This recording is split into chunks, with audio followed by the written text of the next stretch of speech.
구독, 좋아요, 알림 설정, 댓글까지 부탁드리겠습니다. 자, 세 가지 질문을 묶었습니다.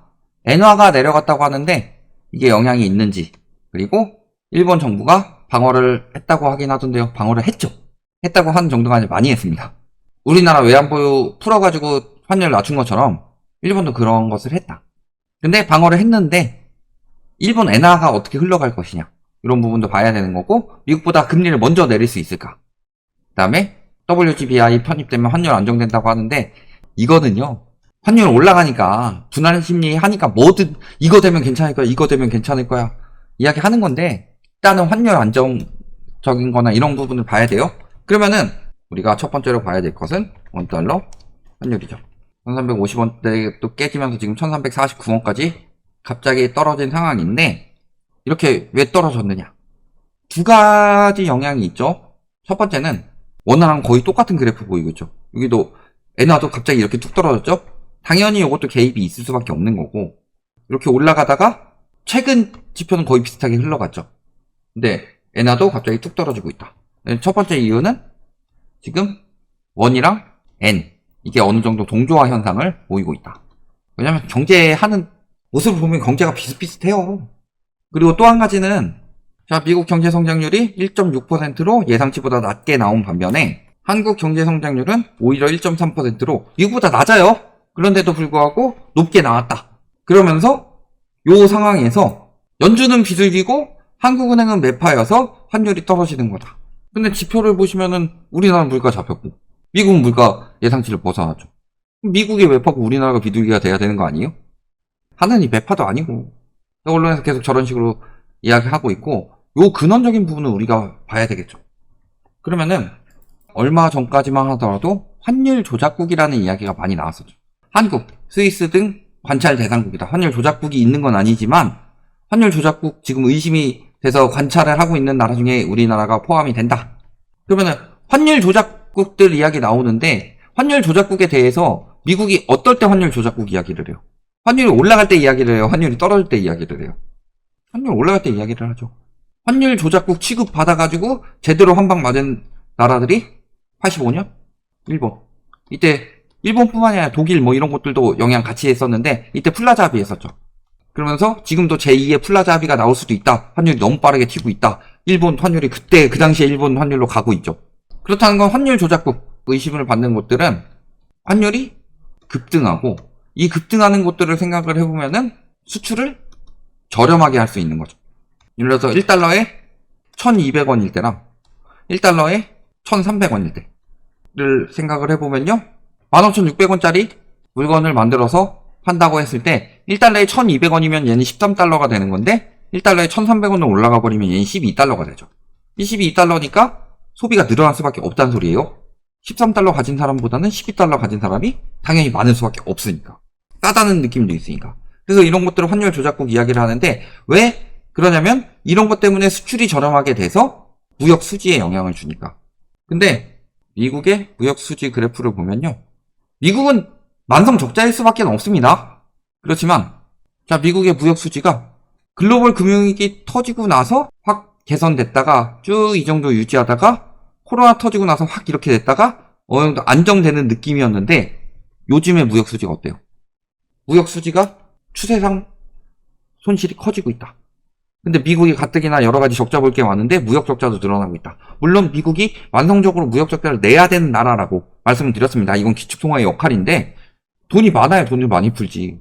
근데 미국은 지금 돈 쓸 때도 많죠. 그러니까 우리가 이 부분에 대해서 합리적으로 생각을 해봐야 될 게, 미국 지표를 봤을 때요, 물론 고용이 이번에 굉장히 안 나오긴 했습니다. 자, 미국 고용 17만 5천 건으로 전망치보다 떨어졌다. 여기에 경제 안 좋다, 고용 안 좋다, 이런 것들을 이제 잡았죠. 그러니까 물가가 높음에도 불구하고 우리는 비둘기를 이야기할 명분이 있다.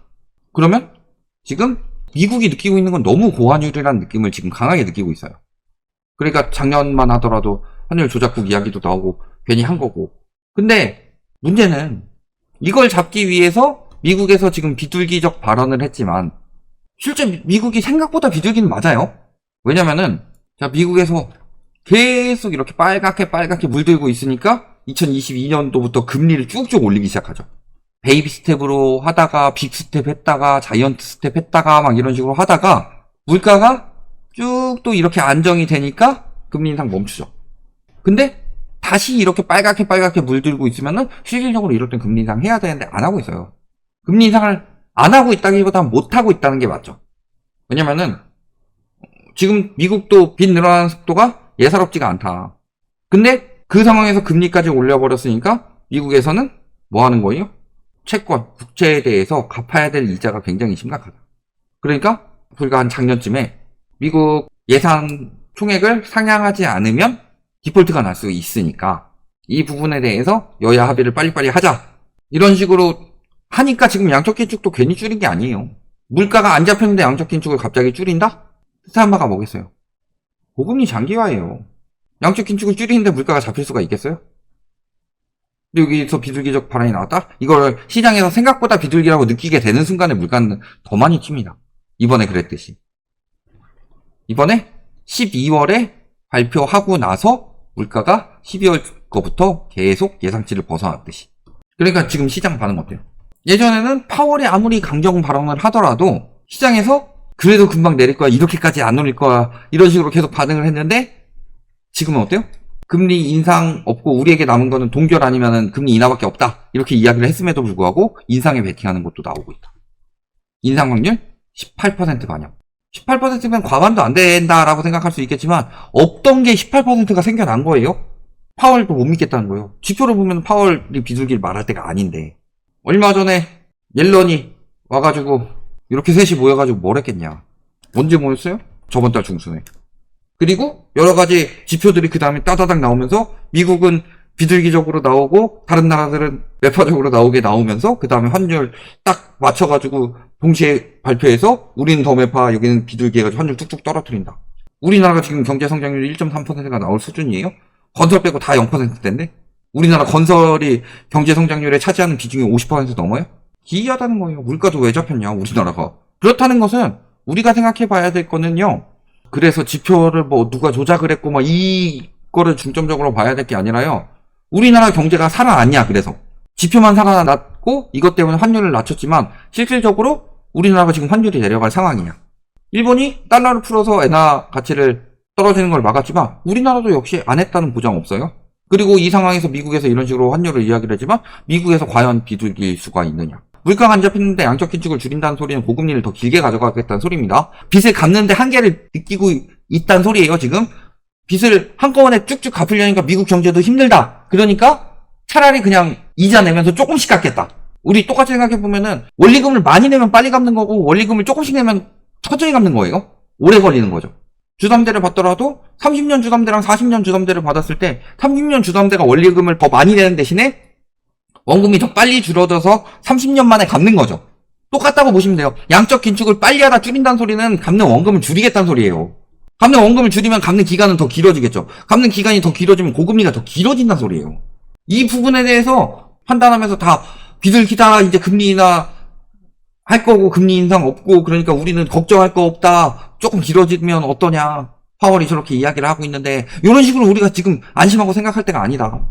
다만 지금은 미국이 여러 가지 지표 상위를 발표를 했고 이 상황에서 이런 것들을 토대로 비둘기적 발언을 통해서 환율을 낮추려고 하는 시도였을 뿐인 거다. 미국 경제 괜찮아요? 그리고 만약에 그래가지고 미국이 물가가 갑자기 급속도로 잡힌다, 지금 상황에서. 근데 물가가 급속도로 잡히는 경우는 경기 침체밖에 없어요. 인플레이션 이후 미국에서 경기 침체 왔을 때 세계적으로 자산시장에 어떤 영향을 줬고 세계적인 경제시장에는 어떤 영향을 줬냐, 이런 걸 생각해야 되는데, 와, 지금 이제 고용지표가 안 좋다, 물가 내려가겠구나, 신난다, 물가 내려가면 금리 내려가니까, 이거 다 코로나의 저주예요. 경기 침체 와서 금리 내려가고 물가 내려갔을 때 시장 어떻게 됐는지 코로나 때 제외하고는 항상 터졌다. 코로나 때는 근원적인 문제가 아니었기 때문에 그랬지만 미국 경제 대공황 때부터 뭐 일본 버블도 마찬가지고 미국 글로벌 금융위기도 마찬가지고 1차 오일 쇼크, 2차 오일 쇼크 때도 다 마찬가지였다. 경제에 대해서 기억자도 모르는 인간들이 와, 물가 내리고 금리 내리면은 부동산이 뛰고 뭐 자산이 뛴다, 이딴 소리 하고 있는 거다. 코로나 때는 질병이죠. 이거는 경제의 근원적인 문제가 아니죠. 그러니까 그게 금리 낮춘 걸 영향을 줬었는데 코로나처럼 그렇게 특수한 상황 제외하고 실질적으로 경제에 대해서 근본적인 문제가 생겨서 경기 침체가 오고 그에 따라서 물가 잡히면서 금리 낮췄을 때 자산시장이 뜬 적이 단 한 번이라도 있으면은 사례를 들고 와라. 근데 꼭 유리한 데만 갖다 쓰는 인간들이 문제인 거지. 이렇게 보시면은 지금 엔화 일본 정부가 방어를 하긴 했는데 엔화는 물론 당연히 원화에 영향을 줍니다. 엔달러 환율이 내려가긴 했는데 요거 돈 풀어서 하는 거 한계가 있을 수밖에 없고 그 다음에 우리나라가 미국보다 먼저 금리를 내릴 수 있습니다. 우리나라가 경제가 더 파탄이 나면 먼저 내릴 수 있겠죠. 환율 어떻게 되겠어요? 그다음에 WGBI 편입되면은 편입되고 일단 이야기를 하고 편입된다고 해서 뭐가 크게 달라지냐? 기축통화인 엔화도 저 모양인데 이렇게 보시면 답이 다 나온다. 여기까지 말씀드리겠습니다.